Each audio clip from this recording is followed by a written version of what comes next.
श्री सीतानाथ समारंभाम् श्रीरामानन्दाचार्य मध्यमाम् अस्मदाचार्य पर्यन्ताम् वन्दे गुरु परम्पराम्। बोले श्री सद्गुरुदेव भगवान की जय। भगवान के भक्तों की बड़ी ही अनुपम लीलाएं हैं। अब कैसी कैसी लीलाएं हैं, ये बड़ी अद्भुत है कि कैसे कब ठाकुर जी किसके बस में हो जाएं और कब कोई ठाकुर जी को अपने बस में कर ले। महाराज ये कह पाना बड़ा ही दुर्लभ है।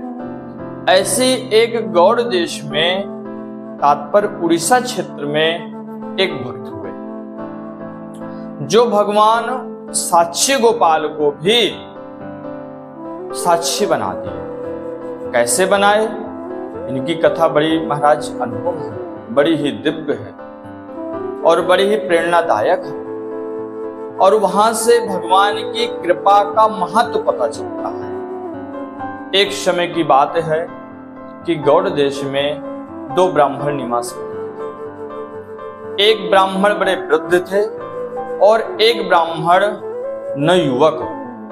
तो जो वृद्ध ब्राह्मण था तो उसकी बड़ी इच्छा हुई कि अंत में मुझको तीर्थ भ्रमण करना है और हर जगह मुझको भगवान के दर्शन करने हैं।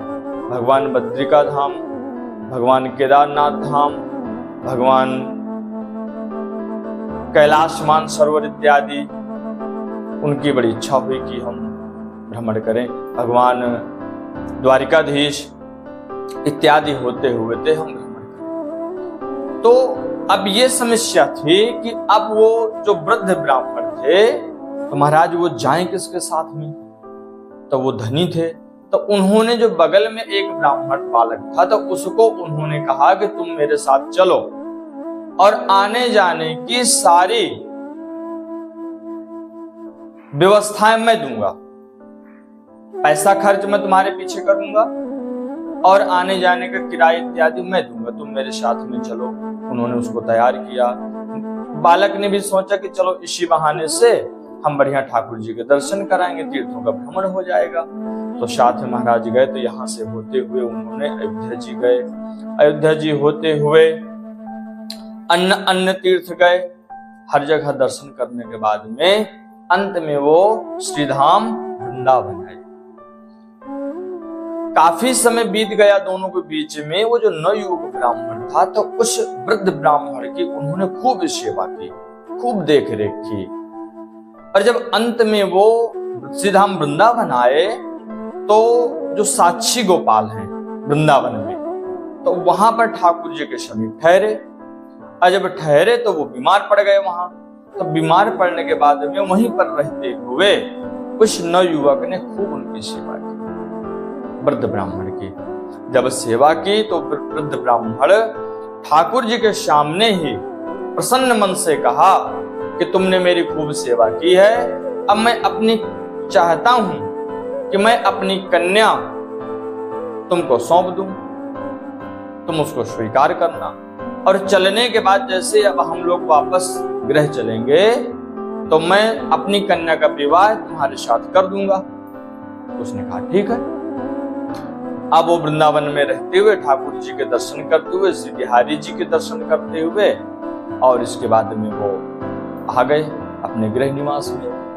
अब वो आने के बाद में अपने अपने घर चले गए।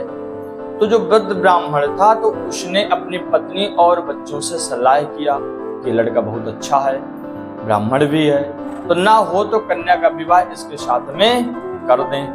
लेकिन वो जो नवयुवक जो वृद्ध बालक था वो थोड़ा गरीब था, उसके पास धन की इतनी व्यवस्थाएं नहीं थी। तो पत्नी और बच्चों ने स्वीकृति नहीं दी। उन्होंने कहा कि नहीं, उसके साथ में नहीं करना। तो जो वृद्ध ब्राह्मण था तो उसने अपनी प्रतिज्ञा को टाल दिया, शर्त को भूल गया। अब थोड़े दिन तो समय हुआ महाराज।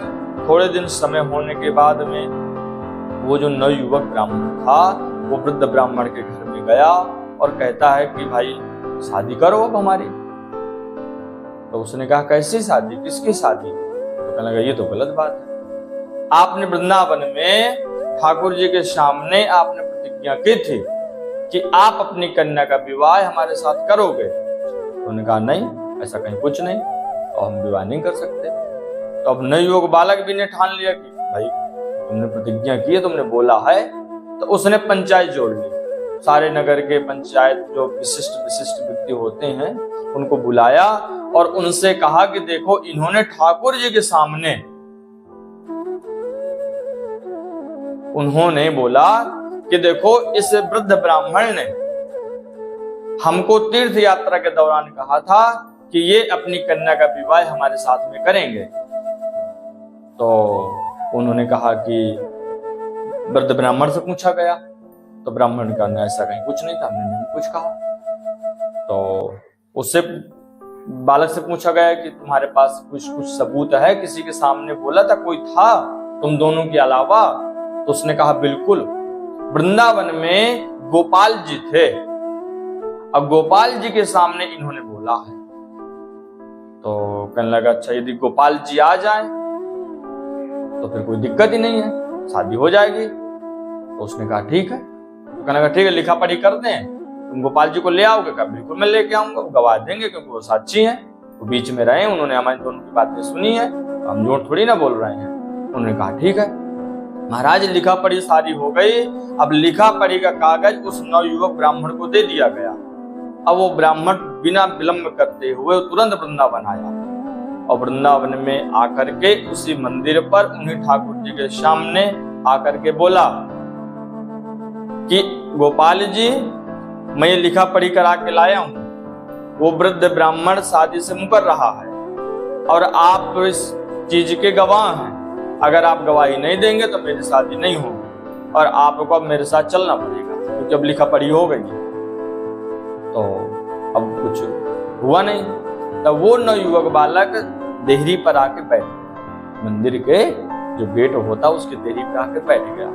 बैठने के बाद वो प्रतीक्षारत हो गया कि अब मैं बिना इनको लिए वापस नहीं जाऊंगा, ये जब चलेंगे तभी मैं लेके चलूंगा वरना मैं ही बैठा रहूंगा। अब महाराज पूरा दिन हो गया। तो शाम को जब सब लोग सो गए तो ठाकुर जी बोल पड़े, कहते हैं ब्राह्मण बालक क्या मूर्ति स्वतः चल के जा सकती है? तो ब्राह्मण बालक ने जवाब दिया क्या मूर्ति बोल सकती है? और यदि बोल सकती है तो फिर चल भी सकती है। इस उत्तर से ठाकुर जी प्रसन्न हो गए। भावपूर्ण उत्तर सुनकर ठाकुर जी बड़े प्रसन्न हो गए और प्रसन्न होने के बाद में कहा कि ठीक है मैं तुम्हारे साथ चलूंगा तो, लेकिन मेरी दो शर्तें हैं। उन्होंने कहा क्या दो शर्तें? तो कहने लगा 2 शेर का नित्य मुझको भोग लगाओगे और मैं चलूंगा तुम्हारे साथ, लेकिन तुम पीछे मुड़कर नहीं देखोगे और जहां तुम पीछे मुड़कर देखोगे मैं वहीं रुक जाऊंगा। तो कहने लगा प्रभु मुझको पता कैसे चलेगा कि आप मेरे साथ चल रहे हैं, क्योंकि आप कहेंगे पीछे मुड़कर ना देखना। तो कहने लगा मेरे जो नूपुर की ध्वनि है वो तुमको सुनाई देगी और तुम पीछे ना मुड़ना। उन्होंने कहा ठीक है, आपकी दोनों शर्तें मंजूर है। अब ठाकुर जी साविग्रह मंदिर से चल दिए, ब्राह्मण बालक आगे आगे, ठाकुर जी पीछे पीछे। अब चलते गए, जो जैसे ठाकुर जी को भोग लगाना हुआ तो बस वो बालक ऐसे रख दे, ठाकुर जी पाले, बालक पाले, फिर यात्रा प्रारंभ करते हैं। महाराज प्रारंभ करते करते गांव के निकट आ गए। तो निकट आ गए तो उस नवयुवक ब्राह्मण को अचानक आभास हुआ कि मैं ला तो रहा हूं समाज में और थोड़ा ठाकुर जी को निहार लूं, ठाकुर जी कैसे हैं। उसके अंदर एक अनुभूति हुई कि ठाकुर जी को मैं निहार लूं कि हमारे ठाकुर जी हैं कैसे और कितनी मनमोहक उनकी सूरत है, कितने कोमल है। तो उसके अंदर ऐसे अभिलाषा जगी।